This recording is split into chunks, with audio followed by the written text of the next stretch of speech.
RCB, जिसे Mumbai Indians और चेन्नई के फैंस प्यार से हार सीबी बोलते हैं, एक ऐसी टीम जो पिछले 17 साल से एक ट्रॉफी नहीं जीत पाई। इतने लेजेंडरी कैप्टन होने के बावजूद भी इनके पास Virat Kohli, Faf du Plessis, Anil Kumble और डैनियल विटोरी जैसे लेजेंडरी कैप्टन थे, पर कोई भी इनको ट्रॉफी नहीं जिता पाया।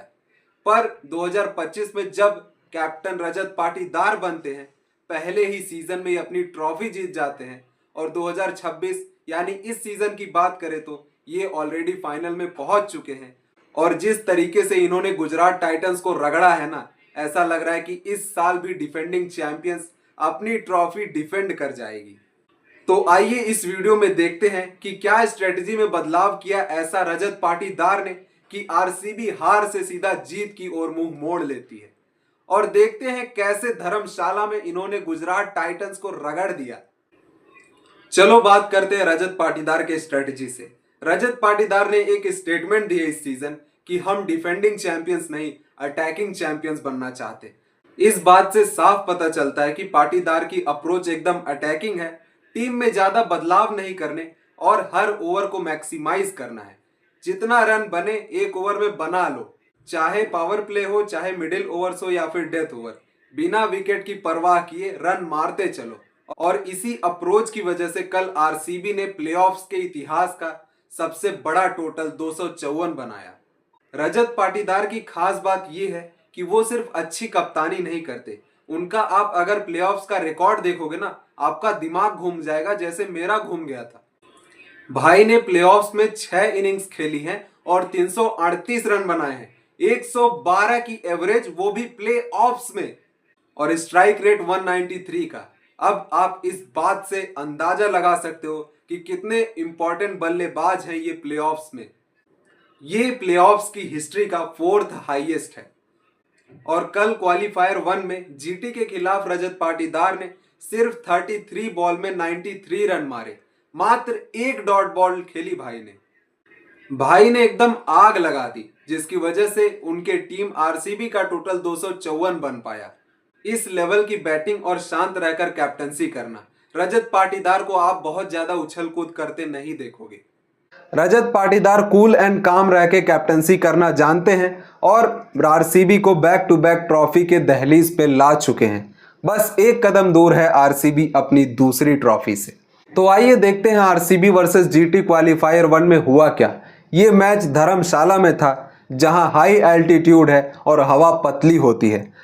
हवा पतली होने के कारण बॉल हवा में तेज ट्रेवल करती है, जिसकी वजह से सिक्सेस मारना आसान होता है। और यहाँ जो जीतता वो सीधा फाइनल में जाता अहमदाबाद, और जो अहमदाबाद जाता उसके लिए ट्रॉफी दूर नहीं थी।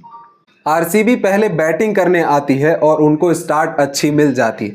वेंकटेश अय्यर और विराट कोहली ओपनिंग कर रहे थे, जिसमें वेंकटेश अय्यर 7 बॉल में 19 रन बनाकर आउट हो जाते हैं और पावर प्ले का स्कोर बनता है 76, एक विकेट के नुकसान पे, जो वेंकटेश अय्यर का विकेट था।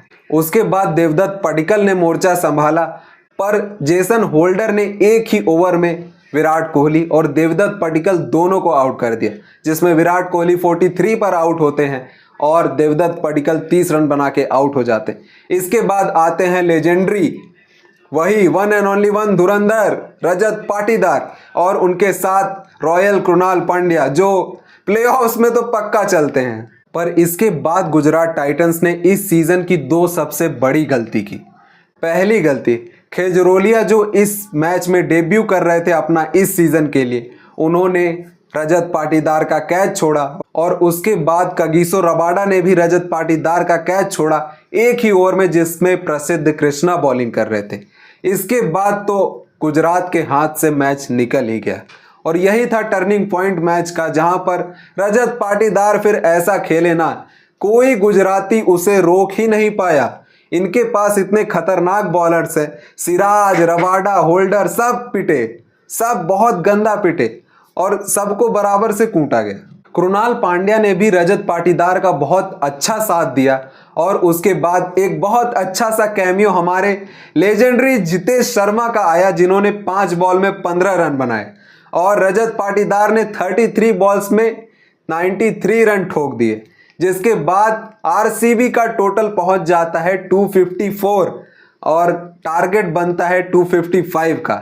आरसीबी ने प्लेऑफ्स के क्वालिफायर 1 में आग लगा दी। देखो 255 का टारगेट था, पर किसी से भी आप पूछ लो कि गुजरात टाइटंस के सामने अगर 255 का टारगेट है तो क्या गुजरात टाइटंस चेस कर पाएगी? तो एक नॉर्मल क्रिकेट फैन का जवाब होगा कोई भी टीम नहीं कर पाएगी, पर गुजरात टाइटंस तो बिल्कुल भी नहीं। और अगर सामने आरसीबी है तो नामुमकिन है, क्योंकि जिस स्ट्राइक रेट से गुजरात टाइटंस वाले खेलते हैं ना, उससे तो मुश्किल है। ऐसा नहीं है कि नामुमकिन है, पर नॉर्मली उनका स्ट्राइक रेट इतना नहीं रहता कि वो 255 चेज कर लेंगे। और हुआ भी कुछ ऐसा ही।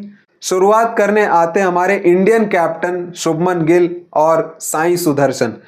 साई सुदर्शन ने जेकब डफी को पहले ओवर में कुछ चौके बहुत ही बेहतरीन लगाए, पर उसके बाद जब जेकब डफी अपनी दूसरी ओवर डालने आते हैं तीसरे ओवर में, तब एक दुर्घटना घट जाती है। ऐसी दुर्घटना जिसे देखकर बहुत ज्यादा दुख हुआ। साई सुदर्शन ने थोड़ा स्लाइसी कट मारा, जिसकी वजह से बैट उनके हाथ से घूमकर स्टंप पे जा लगी। ये सबसे बुरा तरीका है आउट होने का, जिस पे आप सिर्फ हंस सकते हो, ना रो सकते हो, ना कुछ किसी को कह सकते हो।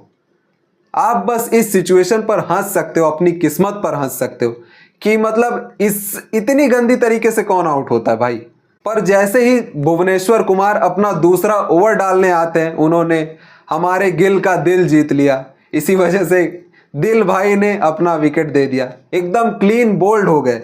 शुभमन गिल को हवा तक नहीं लगी कि बॉल किधर आने वाली है और किधर जाने वाली, जिसकी वजह से शुभमन पूरा एक्सपोज हो गए और विकेट छोड़ दिए। और जब विकेट आप छोड़ दोगे तो भुवनेश्वर कुमार नहीं छोड़ने वाले आपको। उन्होंने एकदम निशाना साधा और लपेट दिया शुभमन गिल को। और आपको पता ही होगा कि गुजरात टाइटंस का तंबू बस 3 बम्बू पे खड़ा है, जिसमें पहले साई सुदर्शन, दूसरे शुभमन गिल, तीसरे जॉस बटलर। 2 बम्बू तो गिर चुके थे, अभी तीसरे की बारी थी। तीसरे ने बहुत बेहतरीन खेल दिखाया। जॉस बटलर ने एक समय पर आरसीबी वालों को थोड़ा सांस अटका ही दिया होगा, पर आरसीबी वाले भी कम नहीं है, वो कमबैक करना जानते हैं। जॉस बटलर को 11 बॉल में 29 पे आउट किया, और इसके बाद तो जब 3 बम्बू ढह गए तो तंबू भी कहाँ ही खड़ा रहने वाला था। जिसके बाद सिर्फ बची तो थी लेकिन उम्मीद ही। और अभी भुवनेश्वर कुमार का दबदबा कम हुआ नहीं था। उसके बाद रसीक सलामदार ने अपने पहले ही ओवर में निशांत सिंधु और जेसन होल्डर दोनों की पर्ची काट दी। इसके बाद तो ये क्लियर ही था कि गुजरात टाइटंस यहां से मैच तो घंटा नहीं जीतने वाली। उसके बाद देखने को सिर्फ यही बचा था कि कब गुजरात टाइटंस ऑल आउट होने वाली है। उम्मीद नहीं थी कि गुजरात टाइटंस 162 तक पहुंच पाएगी, पर कैसे भी करके वो 162 के टोटल तक पहुंचे। 19.3 ओवर में फिर जाके ऑल आउट हुए।